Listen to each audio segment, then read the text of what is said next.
All right, the coach is in. We are your hosts, Kat and Irene. I'm Irene. I moved to the US on my own 10 years ago. I have a background in management engineering, earned my master's degree from Columbia, and secured my permanent residence through work. I spent my career in real estate and am now a certified coach and accredited with the ICF. And I'm Kat. My parents came to the States from the Philippines in the 1960s and landed in Milwaukee, where I was born. I now live in Chicago with my two daughters and husband. I've always been multi-passionate and multi-hyphenate, and presently I serve others as an attorney, podcaster, and in the personal development space as a retreat host and as a certified coach as well. Join us as we share our stories and hear from business leaders, generational pioneers, and experts as we discuss the personal, relational, and professional challenges we, immigrants, and children of immigrants face. I think that's the perfect lead-in, Irene, to essentially this intro episode where we're just introducing you, the listeners, to a little bit about us and the podcast concept in itself. Let's start by talking about why we're doing this. Irene, you and I bonded over the fact that we shared experiences that I think both of us felt like were unique. And so it certainly lit me up when I found out that you and I had commonalities, even though I was born in Milwaukee and you were born in the Philippines. Right. I didn't even think about it too much until I realized that we have so many experiences drawing from our experience as immigrants and children of immigrants. Yeah. And it's funny how, for those listening, Irene and I met in our coaching certification program. So right away, both of us knew that each other was invested in personal growth, in awareness, and figuring out how to navigate all those things in life that kind of crop up. And in doing so, you really do learn a lot about yourself and the reasons why you do things and confront those. I love that you and I happen to meet in that space. Yeah, it reminds me of there were a lot of those moments where I felt stuck and where I felt I was struggling, especially as an immigrant coming here on my own. I do know how I found my path in coaching. I was hesitant to take it, but I'm really glad that I did because it helped me unhinge myself from being stuck. And so I'm really thankful that we both took this route into personal development because now I'm so much more accepting of myself and so much more sure of the decisions that I take in life. And it's such a good feeling, isn't it, to have that sense of conviction in a way and being able to identify what it is that might be holding you back, maybe the limiting beliefs or negative thought patterns. And once you notice it and you start using tools to address it, you can become your own kind of cheerleader and you can talk yourself out of situations. It's not that they never come up again, but you're able to recognize them and get unstuck, like you said. Absolutely. And I think, going back to your question of why we're doing this, I think we want to share coaching and our experience to our audience who might be experiencing the same things we have experienced or are experiencing. Definitely. And with that kind of layer and lens too of both of us being women of color, having a sense for the nuances of being an immigrant or being children of immigrants and how that impacts your perspective on things and your challenges. And yeah, it just has a way of informing your decisions that we thought deserved a voice. I think something we touched on, Irene, was this idea of what an immigrant is. And so before we dive into anything further, I think that might be helpful for people to hear our perspectives on. Right. So, when we say immigrants, we want to be inclusive of immigrants and their families because we all know that the immigrant experience is a generational, right? Like the next generation, children of immigrants, we have nuanced experiences that people who are looking at it from an outside perspective might not understand.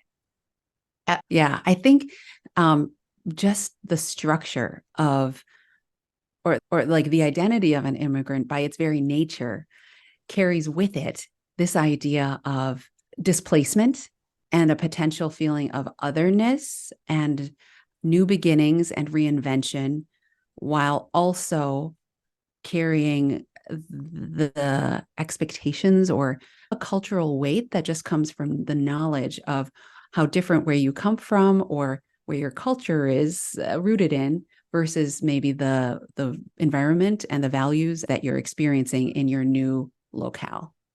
Yes, I was about to say, we're not just navigating the unknowns of a new environment, of a new life altogether. We're also dealing with shedding our old identities because those Mm, no longer serve us, because those work in our old environments, but wouldn't necessarily work in our new environments. But yeah, the immigrant experience is so intertwined because even though you're in a new country, it doesn't mean that the mindset is there because you have ties to your home country, like even generations after, right? I totally identify with that. Even not having immigrated myself, but being raised by immigrants, there's, I was always informed and taught by my parents to recognize what they lived through, it, what they value, what they cherish, and was kind of expected to understand that and proceed with that information as an input as well. So, just as an example, like something as basic as, and I think most Filipino American families might identify with this, but we would always send back lots of big boxes of things or bring lots of big boxes of things whenever we visited our family. And there's a term, balik bayan, Yeah. that, But we, iron box. Yeah. mm-hmm, mm-hmm. And so, like from a very young age, we never threw anything out. I mean, clothing wise, we never threw anything out. It was always something that went into the balikbayan boxes because my mom was the oldest of six. And we knew that someone, that came after her had kids that were younger than us that could probably use it. There's just this built in framework of caring for others or having an awareness of the needs of others outside of your immediate household. Right. Um, and I think that, hopefully most of us grew up with an understanding of wanting to be caring of your community and your neighborhood, et cetera. But on top of that, immigrants also are thinking about a whole nother neighborhood and a whole nother set of families from where you came from, or, in my case, where my parents came from and all my extended family. So it's an interesting nuance, I think, that immigrants and children of immigrants share. Right. I mean, now that you brought that up, I also want to bring up the double-edged sword, right? Because on the flip side of that, having a lot of other people to think about and care for some Filipinos like ourselves, we might feel the weight of the responsibility, like with the expectation that, as you mentioned earlier. So definitely a lot of nuanced topics that we can cover that, it's very exciting because we can process them together. I love that. And I think both of us have the hope that those who listen to our short and powerful episodes will be able to take away from our experiences and how we navigate them and our learnings and perhaps apply them to their own lives and learn in that way. I think the goal is really to encourage folks to understand what coaching is and see how it might be impactful for them as well. So we see a lot of definitions of what coaching is. And I think I would like to put forward like a definition that I really like in contrast to what therapy is, because I think a lot of people are more familiar with what therapy is. So coaching is a partnership between you and the coach to support you in every level in becoming who you want to be, right? Like you partner with your coach to address your skills, mindsets, and behaviors towards maximizing your personal and professional potential. Mm. As a coach, we help you tap into your strengths, identify your development areas, and set goals for where you want to go and hold you accountable to grow in the areas that are most important to you. On the other hand, therapy is to improve mental health, to return to a healthy level of functioning, or in other words, to get back into a baseline. Coaching is focused on helping an individual through goal achievement and clarity in order to go above baseline. So this is what I Mhm. want to point out, right? Because like a lot of people think that when they want to achieve their goals, they still hold on to this mindset of like no pain, no gain, sleep is for the weak, almost like in order to achieve your goals, you have to suffer. And What I want to point out here from these definitions is that therapy helps you get into baseline and coaching helps you thrive from your baseline. Nothing was ever said about you have to go back into suffering, which is Mm. going away from your baseline in order to achieve your goals. I hope that in coaching, we're able to find sustainable ways for you to achieve your goals without necessarily having to um, do it in the way that um, you're used to, which is probably like not sustainable and not healthy. Yeah. And I love that you pointed out how therapy and coaching are essentially different. You know, that one is really to get someone to that baseline place of health and functionality. And then coaching can take you from an already healthy place, but to like your 2.0 next level, bigger, better version of you. So, you know, a coach may not be the right fit if you are someone that is truly struggling with mental health issues. In fact, coach training really does inform folks as to the bounds of coaching, right? Like a lot of people out there may not realize, but the coaching industry isn't heavily regulated. But part of the reason that folks like Irene and I do seek certification and accreditation is we're trying to establish a higher threshold of expectation and standard of service for people who want to work with us and similarly situated coaches. We also think it's important to adhere to codes of ethics that anyone who approaches someone with an ICF accreditation, a certification through an ICF accredited program, they can kind of expect that we'll have a working knowledge of that. For instance, there are things therapy takes care of and coaches shouldn't. I think that's something I've heard folks have trouble with in the past is a kind of a misunderstanding or maybe having dealt with people that were probably trying to treat issues that were better left to mental health professionals. And instead of doing good, maybe not helping at all. I can kind of speak to what you're talking about. In therapy as well as in coaching, there are topics that we might encounter. We don't veer away from difficult conversations, but as coaches, we're very careful not to open your Pandora's box of trauma because that is for a therapist to work with you on. As coaches, we don't shy away from the difficult conversations, but we're able to recognize when you need a mental health professional. Exactly. And I think, you know, the exciting thing about coaching versus therapy, which you kind of touched on as well, is because it's coming from a place of wanting to become a better version of yourself and already starting at a relative baseline of health, you're able to really lean into possibility and explore different tools and modalities and, you know, perspective framing approaches that might help you get to that next level of existence that you're hoping for. But not to sound so woo woo, but you know, really thinking about what do I want from life? Like I know that I was in a place where I felt like I am hitting all my marks. You know, I went to therapy, I resolved a bunch of issues. I have a great job. I have wonderful kids and I have a husband that adores me and vice versa. And yet I still struggle with X, Y, and Z, or I have this goal.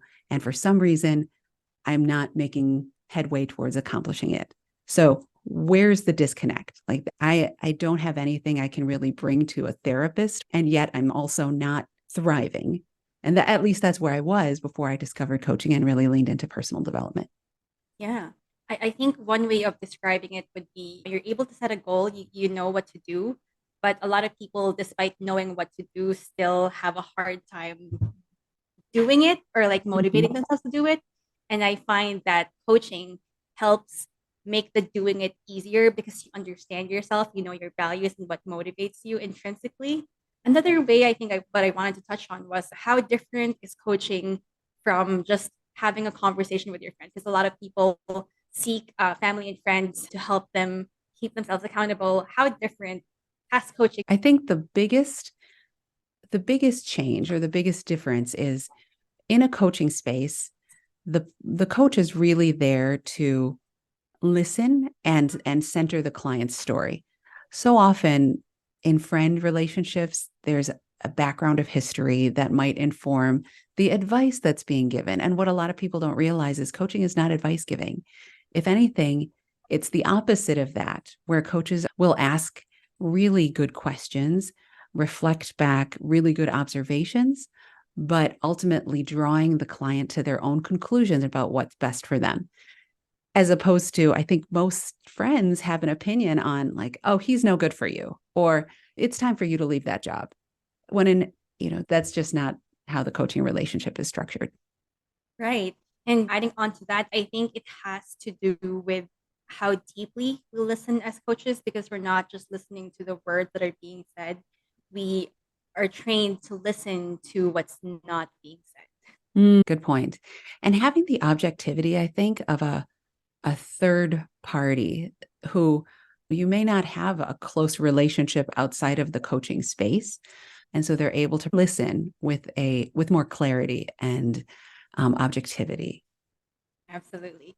So, Kat, you touched on a lot of examples of what coaching can be helpful with. Can you help our audience understand like what specific topics they could bring into the coaching space? Sure. If anyone Googles life coach, for instance, you'll be able to find a whole gamut of issues that folks can talk about, whether it's relationships, whether it's moving through transitions, life stages, grief, working on career changes, things like that. You can also find specific coaches for like executive leadership, managing folks, learning how to set boundaries within the workplace, communicating with individuals who might be difficult to get through to. So coaching appears in so many different spaces.